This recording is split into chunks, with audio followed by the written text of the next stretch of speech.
Carl, we haven't forgotten you over there on my far right. With construction comes, of course, plenty of traffic disruptions, as you know, and to address this, the MDC has created the Maintenance and Protection of Traffic Plan. And tell us about some of the key components of that plan and how you hope it's successful as this construction phase continues. The underlying mission is to coordinate the maintenance and protection of traffic on the individual projects with the businesses and homeowners, and then from a global perspective between the various contractors in the same area.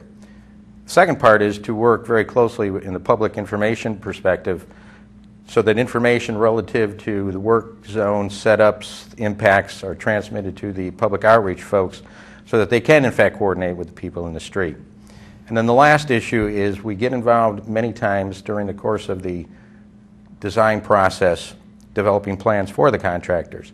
But then what we do is we go out, make sure it's working properly, and make any adjustments that need to be made. It's somewhat ironic that this is Work Zone Safety Week, but that's one of the underlying reasons we do this, is to make sure that the folks in the work zones are safe, the traffic utilized in the area, and that includes not only automobiles, but bicycles, pedestrians, and especially in some of the areas in Upper Albany. Right now we have so many schools that we've been working very closely with the City of Hartford School Board to make certain that we can get the children in and out of school safely. Moving forward, we are looking at, as Greg was pointing out, the issues with the businesses, and they seem as though maybe they're not that big a deal, but when you're dealing with people's livelihoods, you really want to be out there in the street talking to them about things like, when do you get your deliveries? When are your peak business days? When do you want to see the work done? For example, in Tower Avenue, in talking to the community, Greg found out that Monday through Thursday were the best days because Friday, Saturday, and Sunday were their peak days. So we modified the construction staging to a certain degree so that they only work on Monday through Thursday. And then when events like the parades come up and things of that nature, that work sites are cleaned up, that they're safe, and those sort of things, because obviously when there's a lot of people around for events, you want to be sure they're safe also. All right, and also people who have computers at home can actually go online and get traffic updates and things, and that helps too. Yes, that's one of the major components of our work, is that we need to transmit the information. It has to be real time and very quickly. So what we did is we set up a website, and it's been updated for this year, so it's even more user-friendly. The second component is that we are now getting all the contractors to give us a 2-week look ahead so we can put information on the website so you have an understanding of what's going to happen over the next couple of weeks. But one of the lessons we learned was that we wanted to verify the activity. So every morning there's a tailgate meeting with the contractor, our inspection folks, the outreach people, and they discuss the issue. Oh, and the Hartford Police. Don't forget the Hartford Police. Well, it's very important because then everybody knows exactly what we're trying to accomplish that day. And if it's not working, we don't work that day. If it looks like everything's fine, we go out and in fact do it. But the important thing is they send out an email verifying that that work is occurring so that we can maintain the integrity of the information on the website.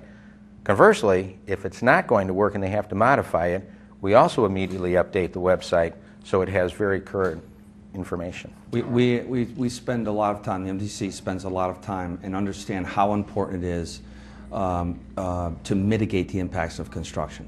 And our job is to make sure that we've done everything feasibly possible, that we've reached out to our stakeholders. Our job is to be proactive with our customers and to make sure that they have a say and input into what we're trying to do.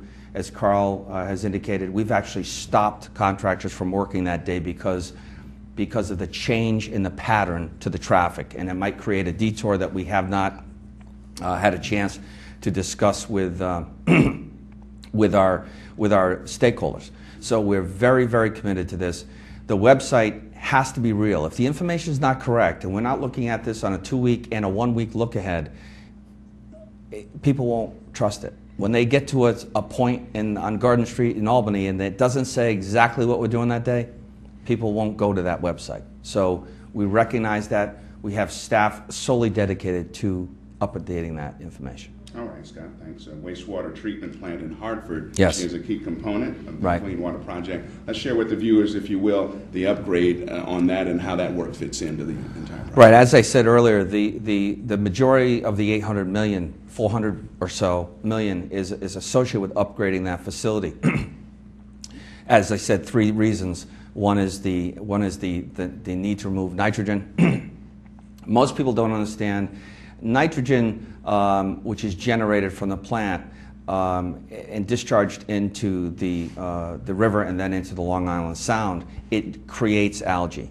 Algae, in turn, depletes the oxygen level in the Sound, which affects the aquatic life, fish and plants. So it affects the ecosystem, so to speak. So the EPA and with the DEP, they're mandating sewage treatment plants to remove that nitrogen.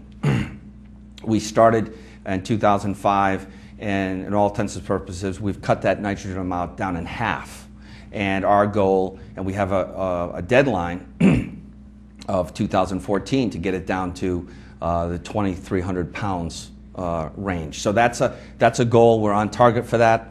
We're spending our money to improve the removal of nitrogen, the heat recovery facilities, the wet weather systems, which will deal with those heavy rain flows. As we know, we were overflowing over 1 billion gallons of sewage into the streams and West Weathersfield Cove. Our job is to remove that, and one portion is to make the plant larger to deal with those extra flows, and the other components are to remove the source of that flow, which is infiltration from old leaky pipes, inflows from homes on the outside of the Hartford area, such as sump pumps and rain leaders, and then again to separate the storm system in the city of Hartford. All right, and I guess you kind of went into the next area with the federally mandated nitrogen levels being lowered, and you're Correct. You're on schedule with Correct. that. Can you look in your crystal ball a little bit and tell folks at home, like, what's the next step? I know you gave me a lot of next steps there, but looking a little further into the future, how this plan is taken. Well, I would tell you that we're the latest and greatest project, which we just awarded the design to, which is a $240 million wet weather system. This is the component of the $400 million.